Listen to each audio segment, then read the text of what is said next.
I'm Nikki from The Next Big Thing, and I'm interviewing the people behind the music, all the bands that are coming up. It's just really nice to see what they're like behind the instruments when they're not behind their instruments. And so I'm going to interview today the Bravo uniform mics. Now, even before they put their hat into the ring for me, I've saw the what they've been doing coming up in my news feed because I'm into like punk music and that kind of stuff. So I must have been targeted by some of the advertising. Anyway, let's say hello to Pottsy. Hello, Pottsy. Hello. Hello, Pottsy. So what do you do in the band, Pottsy? I'm the guitarist and vocalist and lead dumbass. And what about you, Joseph? What do you do? I guess I'm the lesser dumbass. I don't know if that's quantifiable. I'm the drummer. You're the drummer. So there's just two of you then. It's a two-piece. Yeah, that's right. Awesome. I might put the split view on for a minute. Just a second. Let's change the view for the people at home. Let's have a look at you all, then we can see. So, tell me a bit about your music. What genre? Well, some musicians say that, but what do you do? What sort of predominantly do you play? Rocky, bluesy, punky, sort of loud, rock and roll. Energy. Pretty energetic. Yeah, energy. Yeah, I like that. I've just been out for a run, and I'm trying to get on a bit of a fitness journey because every time I play a set with this band, I die. So I'm trying to get my cardio up. So I'm actually working out for band because we jump around so much. Oh, do you know what? Right, I'm going to tell you something now. 5 years ago, I did the very same thing. I was in a band called Spank, and I couldn't recover after performing my songs. They were so energetic. And so 5 years ago, I stepped into a CrossFit gym at the site. I was 132 kilo and I lost like half of me. So I became this person. Yeah. So it was all for music though, eh? It was because I couldn't perform my own song. So it's just like you. So good on you, man. Good on you. I'm getting there. I'll be a fat Pottsy for a while, but get some guns. Yeah. Nice. And so would you agree with that? Is it high energy, Joseph? Yes. I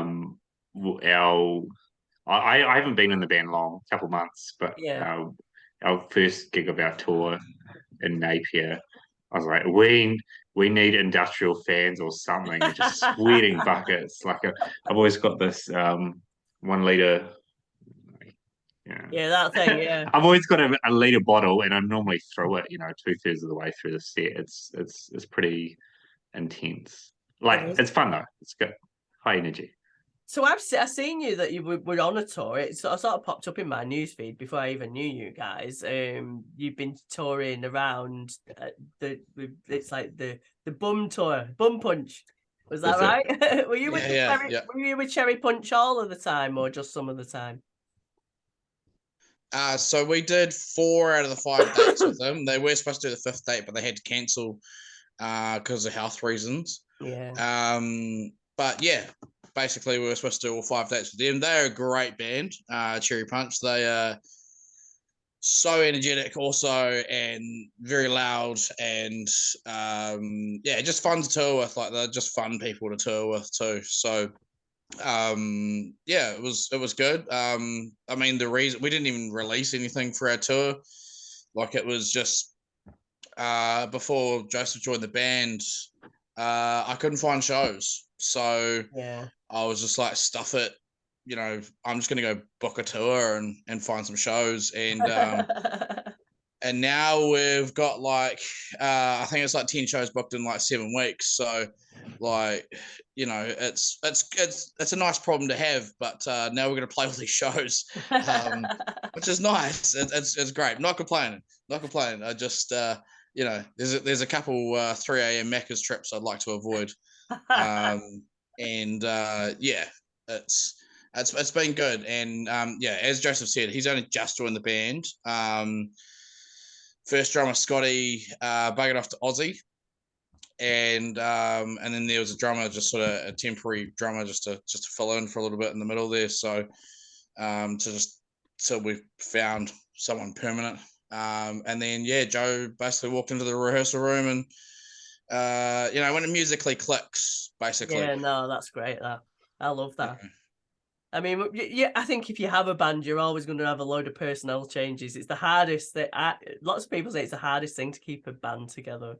And many a good band has got to the peak and then split, and we Spank were like that. We lost our guitarist and we lost our drummer, so it was difficult. So then we just decided to draw a line under it and then start another band. And so that's where we're up to very much the same thing. So what drew you, Joseph, into this project, because you're new? So I've seen Pottsy play drums in one of his previous bands, the Dead Big Dads. It was at a house party, and similar setup, kind of bluesy rock, two-piece. I was like, oh, these guys rule, they're so good. And I've got another band that's kind of bluesy rock, and I said, oh, would you want to play a gig together sometime? And Dead Beats had just parted ways. But Pottsy goes, oh, I've got a new band, Fuck Up.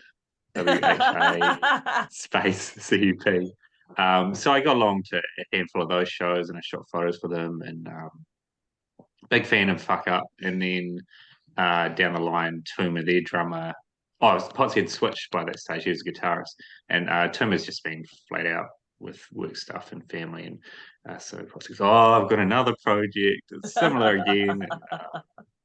And, yeah, I guess I just love that style of music, that bluesy rock, high energy. And when Pottsy saw my other band play, he's like, oh, okay, I think your style will match my style. And yeah, it did. We've just hit it off. And people are often pretty surprised. I'm like, what? You've only been in the band for a couple months? And yeah, it just works.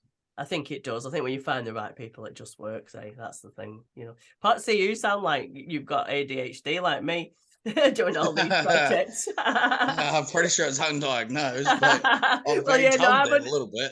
I'm 51 and I've only just been diagnosed 8 weeks ago. So, it's like, it just sounds like all those projects. It's just like taking me back, to what I do. I do so much.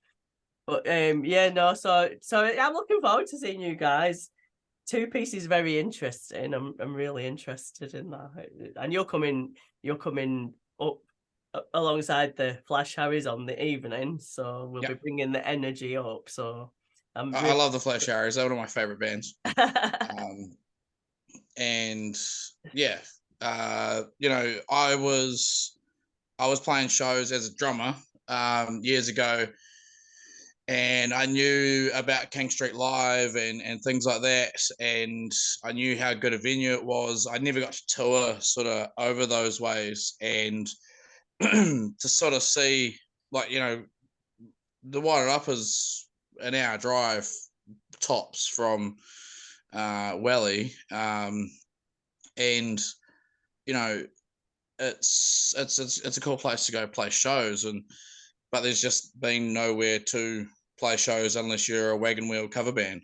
I totally agree. And this is the problem that we've had in this place now since King Street Live disappeared, because there was a home for, but people don't understand that if you play loud, energetic music, and lots of people like that, it's not just a one horse, music isn't a one trick pony.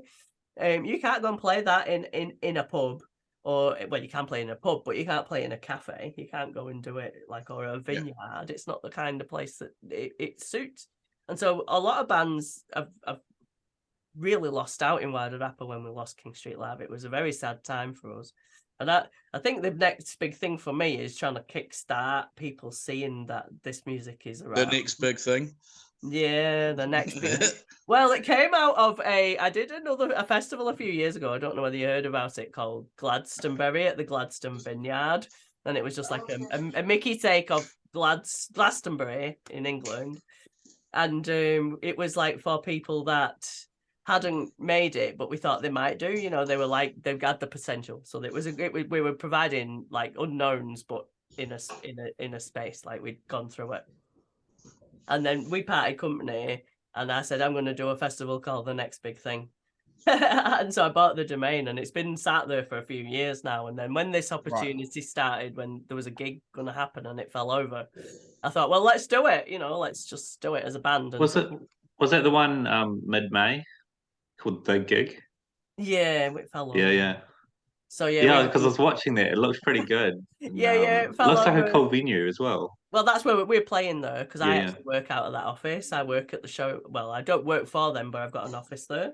I'm a website designer. My business is Fuzzbox Designs. There you go. It's a guitar pedal. And so I do website design. But so I thought, well, I'll use the space. I've used it for other things, and it's a pretty good room. And so we just decided to throw it on, and then it became massive. And then all the bands, you can't believe how many bands want to play Wider Rapper. Yeah, it's new territory, right? Yeah, how many people? I couldn't believe it. I didn't think there would be that many, especially because it's low budget and we're just sharing the door. I didn't know, but like it was experimental. And so like you were one of the first guys, Nick, and I was like, yes, these guys look cool. I've seen these guys going around the place. So yeah, I'm really looking forward to it. And I think it's a proximity thing as well. Like for us, it's like, a couple of hours drive tops. It's not that far. It's quite achievable. Like it's easy to get to. I don't have to worry about accommodation or whatever. And I haven't been there before for a gig, so it's new but accessible. I think that's right, and I think it's a nice place to play. And there's a lot of music lovers here, and there's a lot of musicians here. But we just, because we haven't got a venue, we don't really organize ourselves together to do things, because why would you? And like people like me, I'm old, I'm 51. Don't want to be coming home over the hill at like 2 a.m. Yeah, totally. Getting your Maccas for your tea, like you said, that rock and roll lifestyle. We'd like to have a venue here to bring people in so that we can share our audience with you, so that you can invite us down to you. I think that's what we've done as musicians in the past, and it would be really nice to be able to do that again for you. Yeah, so we're on for the first one, right? Yeah, right. So we're proof of concept. Right. So we're gonna make it happen and try not to get noise control called on us. Yeah. Well, that's why it's stopping at 10 o'clock, because we want to keep it the venue. But like, what's the great thing though is if people have got a caravan or a motorhome, the showgrounds has actually got a campground there, so people could actually camp if they want to. Yeah. They're a member of the motorhome thing, the society. But it's fairly cheap and it's really nice, and they got showers and facilities. So if you've got any people you want to camp over here. But yeah, so let me ask you. So what was the best highlight of your recent tour? How did it go? Joseph can go first. I already know what it is. He's laughing. There's a little township in Taranaki where my mum grew up called Eltham, and there's this toy wall. Like it's a wall, and someone cemented all these McDonald's toys onto it, like Happy Meal toys. And I used to go visit there when I was a child. And recently, after we played New Plymouth, I was like, "We gotta stop at the toy wall." And I was very underwhelmed. Highlight of the tour. You're underwhelmed by the toy wall. Well, this was the highlight of your tour, Joseph. I was oversold. I was oversold, underwhelmed. So it wasn't an album cover moment then, the toy wall. Oh, we got a pretty good photo. That could be key. I think for me it was the Wellington show. Like Wellington show. I know it's nice to travel and do shows around the country, but the Wellington show was the homecoming. It was sort of the end of the tour. It was nice that we knew we sort of didn't really do any more traveling and things like that. We had some years, like we got stuck in a roadblock between Napier and Gisborne for like 5 hours. Crawled into bed at 8 o'clock in the morning that night after playing a show, like just all sorts. things that can happen. Not necessarily did happen, but there were some things in there that did happen. And then just coming home to Wellington, like, you know, especially Valhalla, like for us, Valhalla is home. Valhalla's a great venue, isn't it? I think it's like Valhalla and Welly just does so well because, especially for bands, because we didn't realize that. We just thought all venues put someone on the door and did merch and did the sound guy and basically organize everything else. All we had to do was turn up. Well, Valhalla do that. They do, yeah. Not every venue does that. No. Most venues don't do that. Yeah. So it was nice to get back and actually just go, we could just sound check and play and have a fun time and not have to worry about all the organization behind it. So big ups to Valhalla I love Valhalla. Valhalla, right? It's got the best. It's a small venue, but I actually think the sound on the stage there is brilliant. You can always hear yourself, and it's always well done. I've always had a good time there. So big ups to Valhalla for supporting local. They support a lot of local small bands as well. That's really good, even though they have big artists. So it's really good. Super keen to get over to the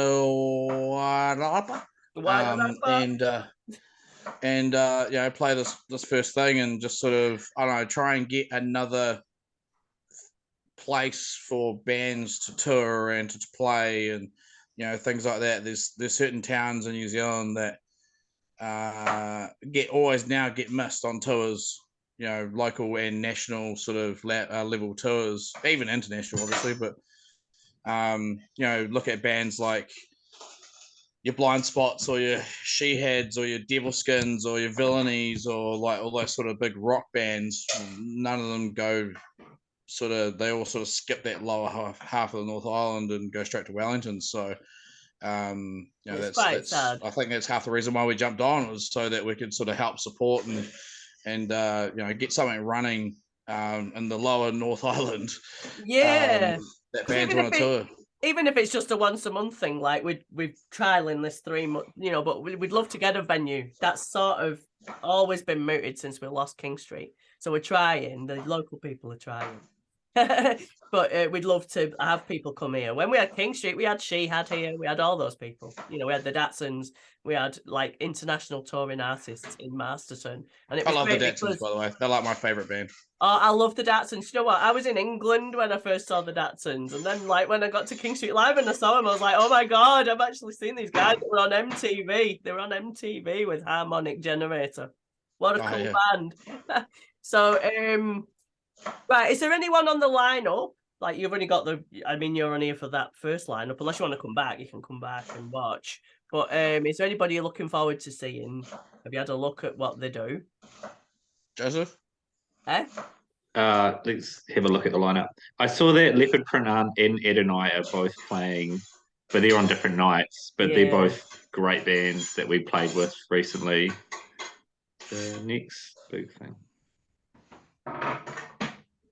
I haven't actually seen the Flash Harrys, and Pottsy reckons they're great. So, and I'm not like Joseph. I don't oversell things and underwhelm people.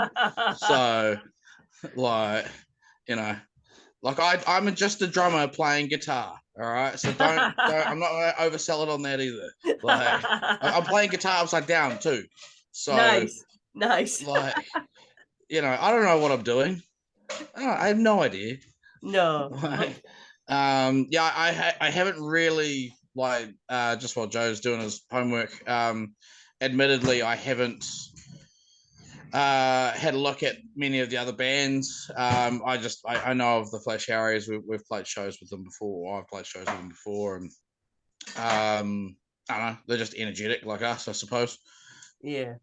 But some of these college bands we got playing are actually quite energetic. The Dragonfly have just won the regional Smoke Free Rock Quest. And they're cool. They were quoting their influences when I interviewed them as being Devil's Skin. And I'd say that they are going down that route now. So, yeah, you know, I've watched... sorry. I did see a description of them recently. I thought, oh, they sound cool. And then I was like, oh, well, we're playing with them soon. Cool. There's a chance to see them. So there's a lot of young up and coming stuff, and that's another reason why we need to have things for our young people, because they're the future of music, aren't they? we're like the people that can help them get to where they want to be because we've been there. So that's like really cool. So influences. What's your influences, Joseph? As a drummer, I guess when I started out drumming when I was about 15, also kind of radio rock, so like Smashing Pumpkins, Foo Fighters, Chili Peppers, System of a Down. Oh yeah. A lot of those bands, they've got good drummers, but what they do play was still within reach for me to try and learn. Yeah. So they're the bands that really started me off. In terms of what we play in the Bravos, again, like Smashing Pumpkins, Dave Grohl's playing for Queens of Stone Age, Songs of the Deaf. Like, I'm not a huge Queens fan, but that like like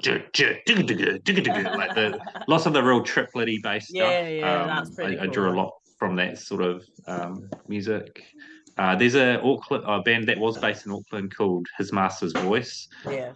It's just Sabbath worship, really. It's like, so good. Love that sort of stuff. So what about you, Pottsy? What's your influences? Beer? Beer. We have got a band. Nirvana, Datsuns, Shehead through to Queens of Stone Age, Foo Fighters. I'm a big like drum and bass fan. Homebrew crew through to hip hop. Like, I did the music school buzz for a couple of years, and when you do that, they sort of open your world to doing a lot of different genres and experiencing a lot of different genres. So I'm a big fan of Kiwi music. The Chats, I don't know if you know them. They do the Smoko song. Oh. You should definitely listen to that. I'll look it up. It's like bogan Aussie music, basically. Like the most bogan, the most Aussie songs. Cool. And just I don't know. I try not to take this stuff too seriously. It's music. It's supposed to be fun. Like, it's the music industry. So we are professional sometimes, and we like to, but we turn up on time and we play our set and I appreciate all those sorts of things. And but at the same time, it's music. It's supposed fun. to be a bit fun. It's supposed to be fun. It's supposed to be fun and make social commentary. That's what it's about. We're doing art, aren't we? Really, at the end of the day, music is an art form. So, you said you got loads of gigs lined up. Where can we see you after the next big thing if we want to come and see you again? Joseph. So, this coming Saturday, next big thing in Masterton, Solway Showgrounds. July the 1st at Moon in Newtown, Wellington. Oh, I've heard that's a good place too. Yeah, it's cool. I've never played there myself, so looking forward to that. We've got I guess hip hop duo called Slimovich coming. Nice. Two guys who used to be in the metal band Tainted, and then also Crying Club and Happy Valley, for kind of hardcore emo. I think it's going to be a good turnout that night. It's like mix of genres, but lots of great musicians. It's going to be good fun. And then the following Friday, I think the 7th. Double check calendar. Yeah, I'm on my phone, so I can't even check the calendar. That's why I was... Yeah. Switch over to Joseph. The 7th, Friday the 7th, we're playing at Eva Beaver. Who's on that bill? Electric Tapestry and... Dash Ripshaw. Yeah, Dash Ripshaw. Yeah. And I haven't played there either. I don't think it's actually a standard venue. I think it's more like a nightclub. So we'll see how that goes. Yeah, that'll be interesting. That's going to be an interesting show. That's what we've got lined up for a while, eh? And then a while away is one called Distortion Fest in Palmerston North. Oh, that sounds interesting. Which is big mix of styles. And we do have little plans for somewhere up north. Maybe Auckland, maybe Raglan, maybe Hamilton, maybe in August, but maybe who knows yet. Nice. Work in progress. Work in progress. So you sound like you're busy. That's really good. So we're looking forward to having you here. And maybe you can be on the bill with my band, Jeff and the Angry Stick, sometime. Because, we're an eclectic mix of people. High energy. That's what you want, eh? You'll like us. Joseph's eclectic. Is that a compliment? I'm going to leave it there. I'm going to leave it there. You're going to argue. It's all right. Okay, so I'm going to have to wrap that up now because my husband's going to come off the train and wonder where I am. I'm trying to fit this in. So, looking forward to you. You're going to be on second to last just before the Flash Harry. So it's going to be a nice big build up there. Can't wait to see you. Thank you, Joseph and Pottsy for your time, and thanks for giving your time to come to our. No fuss. We'll see you on Saturday. Yeah, thank you. Is there anything else you want to say to people who are watching before we go? Check us out on Facebook. Yeah, that's right. That's where all the do that whole social media thing. Yeah, good point. We're really good at being bullshit artists, so what you see on stage, just good bullshit artistry, really. Indeed. I've ordered some little badges. Duck down, Pottsy. Have you got badges? Badges. Well, maybe they're on the way. Duck down. Badges. Oh, duck down. So they'll show that they'll be $2 a pop if we've got them. So bring $2 coins. I tell you what, I know somebody who's putting them on. They've got a hat that they're putting pin badges on. You know, pin badges used to be a really big thing when I was a teenager. Everybody had jackets full of pin badges. So I've got a Flash Harry's one, so I might have to have one of yours. Yes, please. Vinyl's coming back, so are pin badges. And cassettes. We're bringing them back. And cassettes. I saw somebody doing cassettes. I was like, what? Far out. Who wants them to get chewed up in the thing? Anyway, right. I'll speak to you soon. Yeah. Wind it with a pencil. Anyway, I'll speak to you soon. I'll speak to you on Saturday. We'll see you Saturday. Yeah, and people at home, right, get buying those tickets. They're under the radar. $15 in advance, $20 on the door, and $12 for a student with a card. Kids under college age are free. And we got a bar, we got food trucks. So come along, see what we've got for you. Have a good one. Take care. Speak to you soon. Thanks so much, Nikki. Goodbye, guys. Nikki,